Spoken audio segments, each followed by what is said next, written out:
Yo, what is good, everybody? It's your boy, the Strongest Wizard, and tonight is indeed fight night, and this is our first OP11 video for the channel. And in case you guys didn't know what's going on here, we got a blue-purple Luffy on the left-hand side, piloted by my man Forrest, as well as myself on the right, playing that blue-yellow Nami. Now, if you guys don't know exactly what these leaders do, blue purple leader is just a 6k body, 3 life, and then at the start of your turn, if you have 8 or more Dawn, you can actually search the top 5 for a straw hat card added to your hand, and then your turn actually begins. Pretty insane stuff. You essentially draw 2 cards every single turn at 8 Dawn and more. And then for myself, every single time on my turn, when a life is taken, on either my side or my opponent's side, I get to draw myself a card if I have 7 or less cards in hand. And now, if you guys are watching this game, I did speed it up just a little bit just so we have it going. It is a bit of a lengthy one there. So the 7k swing going into life does actually connect. Main reason why I am doing so is just because at the same time I also need some cards in my hand as well. So 9k swing going into life with that leader. I'm gonna go ahead and give him the 1 cost blocker Law. I'm actually such a huge fan of that art on the gift collection set for Law. Really cool stuff. And honestly, I know I imagine some people are imagining like, hey, why are you playing this leader? Main reason why I'm playing it is because it's a ton of fun. Nami is a ton of fun, and honestly, the ability is broken. Like, Nami as an ability is insane stuff. So I did swing 7k swing there. I had 7 cards in my hands. I was able to draw myself a card there, and then for 4 Dawn I played out the Cavendish. Now, what's really nice about Nami is that there's so many different ways to build it. And so the version that I'm running right now is a bit of a basic one. There's a few tech choices that I've made, but for the most part, it's all pretty the same. I know Eggman is running like a supernova build, which is actually quite cool. But no, this is just not that version. But this is a 6k swing here going into possibly Kiku, possibly into myself. I think if he swings into Kiko, I might just let it go. At the same time, swinging 6 even with leader is so good against blue-purple Luffy. And this is a bit of a difficult matchup for myself as well. We see the A-cost Katakuri ramping a Dawn, and then, of course, it's an 8k blocker, which is so devastating, man. That card is so good. That card is so nuts. But yeah, pretty good start for myself. I'm trying to think about the order of operations there. I can't actually swing. Well, I can swing, but I want to make sure that I have 7 cards in my hand before I do so. So I'm gonna go ahead and play out a 7 cost Big Mom, forcing my opponent to choose either to lose life or gain life. If he were to lose life, I were to draw an extra card there. But now this is a 6k swing going into life, debating it actually. The main reason why is because of that character, and I'm gonna do so no matter what, even if he blocks it, because of the cycle. And so we're going to go ahead and draw 2 and then trash 1. 6k swing going into life does actually connect there, and we're going to go ahead and pass after drawing off of that leader effect. Really, really good stuff. Like so much cycle going on. But here we have Force finally using his effect for his leader, looking at the top 5, seeing what looks nice, what looks pretty. And that's a Gum Giant, man. Can we talk about it? Look, 1 cost Law can't take Giant, but a leader every single turn can. That's crazy work, bro. That is crazy work. With that being said, I don't think blue purple or UP Luffy is all that and a bag of potato chips. I do think sometimes the matchups can be a little tough for it. It's a bit more polarizing than decks like green purple Luffy or even purple Luffy. But this is an 8k swing going into the Cavendish. He wants my boy down, and I can't just give it to him. And if you look at Force's hand, is that 3 giants? Oh my goodness. Am I ever going to get through that hand? Yeah, this is looking a little rough just based on the hand. And if we play out the Nami, we're going to go ahead and draw 3 and then not trash 2, but we're going to actually be able to put 2 cards to the top or the bottom in any order, and choosing to do the top, like, there's just so much synergy with all these cards that I think UP Luffy has so much so much chemistry with, right? Like, this is really, really good stuff. And we see the 4-cost pudding, and I believe I had about 6 to 7 cards in my hand. So yeah, it does kind of sting just a little bit. I'm so used to playing 4-cost pudding to my opponents, but when blue purple does it, it's not very fun. So we are going to go ahead and give it a nice little shuffle there for us cutting the deck. And I think you know, Blue Yellow Nami is actually in a pretty good position in the meta. Just based on the fact that you can build it so many different ways, right? So 6k swing going into 6. I definitely do not want to let my man Cavendish go. And then we're going to go ahead and pass the turn to unrest our Katakuri there. And what's really funny is that Forrest was telling me that you can actually unrest pudding since it is a Big Mom Pirates card, which is insane. that's kind of funny. A little less relevant, obviously, but 4k body definitely will get in there sometimes. And we're going to go ahead and play the Nojiko there to balance the Nami, and then playing out the 4-cost pudding to see, you know what, you like to play 4-cost pudding, so do I. And bouncing that Nami was huge for me, right? So being able to add a card back into his hand to throw it even back into the deck is huge. And he had 3 giants as well, so getting a ton of value off of this play. And now I do have 4 Dawn, and what's really nice is that we didn't let go of the Kiku early on, and this is the reason why. This is another 6k body that's just, you know, very annoying for UP Luffy just to deal with, right? And so this is going to be a 6k swing going into life. We need to commit the Dawn for our leader effect, of course, onto our leader. This is a 7k swing going into life. We're going to go ahead and draw to trash 1. Sometimes I do forget to trash 1 versus 2, like right now. So I'm going to go ahead and just trash the 7 Mom. You didn't see nothing. But yeah, trashing the Big Mom there. 7k swing going into 6. And for the most part against UP Luffy, I'm always swinging even. Sometimes I'll swing 8k. It is quite rare. Only reason why I'm swinging 7 is just because I literally just have the extra Dawn. I am also at 3 life, which is quite a good amount, especially with leader effect there. So this is a block, easy block here. And we're going to go ahead and swing 8k into the 6, and we're going to see the gear 2 give plus 3k to our leader. Pretty nice there. And then 8k swing going into life does connect, actually. And so we are going to go to drop to 0 life. And Forrest sitting at 0, we're going to use a leader effect once again, and we find another giant, bro. That is insane stuff.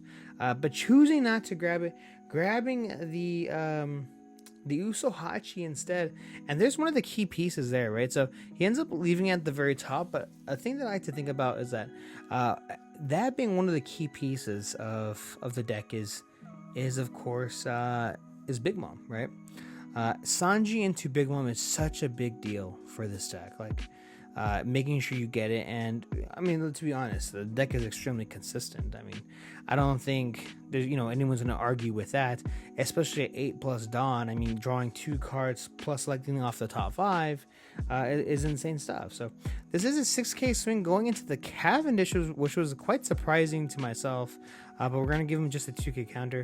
Main reason why he might have not swung into lead is because I could just give him any card out of my hand, make my leader 7k for the whole turn, and just maybe trying to get some more value off of that. If he swings 6k into Cavendish once again, I have to kind of respect that. I have to give more counter out of my hand, right? So, but no, we're swinging a big 8 into Cavendish, and honestly, I don't want to let Cavendish go. I mean, being able to cycle every single turn plus, you know, apply some pressure is big. So we're gonna go ahead and give him a 2/2ks off of that exchange, and we're hoping he doesn't have the answer. But no, Nami is back, drawing ourselves 3 cards once again, adding them to the top or the bottom, and he just grabbed 2 9 Moms, which is quite good for himself. Only question is, does he survive a turn? 1 life left. I'm sorry, 1 Dawn up. And we're going to go ahead and put 2 cards to the bottom. I think one of them being a Big Mom. Yeah, it looks like 1 Big Mom there. And then we're going to go ahead and restand the pudding. I mentioned this before. That is just so funny to me. And look, I mean, hey, you attach 1 Dawn, you can easily swing 5k into lead. So a little less relevant with against the non-leaders, just, you know, obviously because making the leader 7k for the turn is actually very, very good.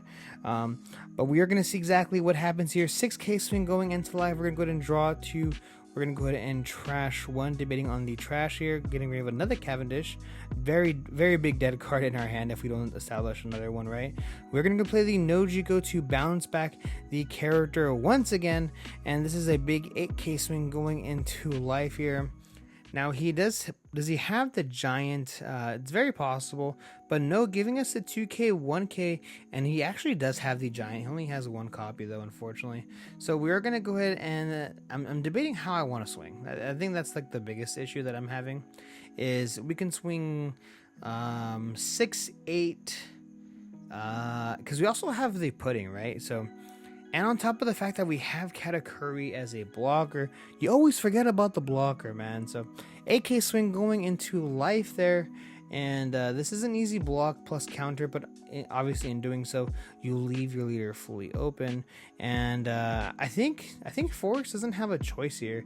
I think he actually just needs to go giant, and with only 3 cards in hand, he's going to go ahead and do so. We are going to pitch the 9-mom. We're going to draw 2 cards, and both of them being a Sanji as well as another big body.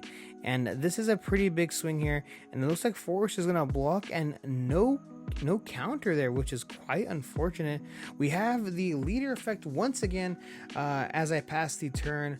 Looking at the top 5, we have a couple different options there. We have the 2k counter Sanji is what you're seeing there, as well as I think there's another Usohachi, I believe. But I am sitting at 3 life, which is quite a lot. So Forrest is going to go ahead and start his turn. Obviously draw a self-star card for our turn, and then refresh stage. And I mean, let's see exactly what he can do. He's got a pretty big top end. He even has the ACOS Luffy, which he can do to bounce a character, but in doing so, you probably don't really want to bounce much on my side of the board. Obviously the Cavendish and Kiku are great targets for that, but there's 2 of them, and I don't think you can get rid of 2. Even though I am sitting at only 3 cards in hand, I believe 3 or 4 cards in hand, it still is a tall order to ask, especially when you need to set up some sort of defense, right? So big 8k swing going into the Cavendish. I'm gonna go ahead and let it go. I mean, I think it's been time. It's been some time there, and now we have the 5-cost Nami once again. This Nami is seeing 0 play here. I mean, the cycle is good. The cycle is very, very good. But for the most part, nothing really else. So Forrest is going to go ahead and set up his top of the deck. And now he's just kind of like auto-corrected his hand, like completely fixed it. So he's going to go ahead and swing 5k. I'm going to go ahead and use the leader effect, give him the Kiku, and then he's going to go ahead and pass. Now, 2 Dawn active is quite interesting. And I mean, at this point, I feel pretty safe here, right? Like, I mean, there's really nothing he can do, but I'm going to slow roll this. And the reason why is because I'm in such a good position right now that there's no need to be that aggressive. It's actually just okay. I mean, it's not that big of a deal. So 7k swing going into life there. Easy 2k counter here coming from Forrest if he has it. Of course, that's always half the battle. And we know he has the Sanji, so actually he does have it. Right, so looks like we're going to go ahead and give up the Sanji possibly. I mean, we have the Sanji as well as the Nami as 2 options, and now this is still just a 7k swing. So yeah, giving the Sanji up, and then a big 8k swing going into life. We're gonna see the block, and I'm gonna go ahead and play out the ACOS Luffy. We're gonna go ahead and swing a big 8. We're gonna use the character effect, making sure exactly I know what it does. The character has rush, and what's really nice is that I can pitch a card to bounce a character back to his or my hand that's 4 costs or less. So as well as giving a Residon to a character or leader. So I'm gonna give it to myself. I'm gonna bounce him no matter what, just because it's just another body off the board. And honestly, in hindsight, I completely didn't know / I forgot that I can bounce one of my own characters, which is the main reason why I did so. Honestly, I would have just bounced back the Nojiko again, just so I can play it once again for the following turn. So that is on me, but this is going to be really tough for Forrest to get back here. I am still sitting at 3 life. I have 2 8k bodies, as well as the Kiku on board, which is extremely difficult to get rid of course. Even if you put it back into life, you just can literally just come back. So this is going to be a 6k swing going into Giku, and I only have one card in my hand, thanks to that the 8-cost Luffy effect, needing to pitch a card out of my hand to do so. But going 6k to 6, and I think at this point I just want to let it go. It's definitely served me very, very well. It's done the job, and I don't even have a counter in my hand. So we do see the Sanji finally hitting the board, and we're gonna see the Big Mom using the effect there to pitch a card to heal, and he's gonna have the option to put a card back in my life. And at this point, I think he actually has to hit the pudding. I know you don't want to, because that's literally your win condition, and you need to take me down to 0 eventually, but I think Force literally has no choice here. That could be another 7k 8k swing, but we have the kid hitting the board using the effect there. We're gonna go ahead and draw ourselves a card thanks to our leader effect, and we're gonna swing 6k into lead there. We're gonna go ahead and get the Nami for counter, and I'm just kind of doing the math here. 8k swing going into life. We're gonna attach 1 Dawn to our Luffy there. We're gonna use the effect. We're gonna pitch a card, trashing the Big Mom, attaching a rested Dawn to our character, and swinging a big 10 to life. And yes, I do end up taking it. Thank you guys so much for checking out this channel, this video. I really do appreciate it, and stay tuned because I have a ton of new OP11 content coming out soon. See ya.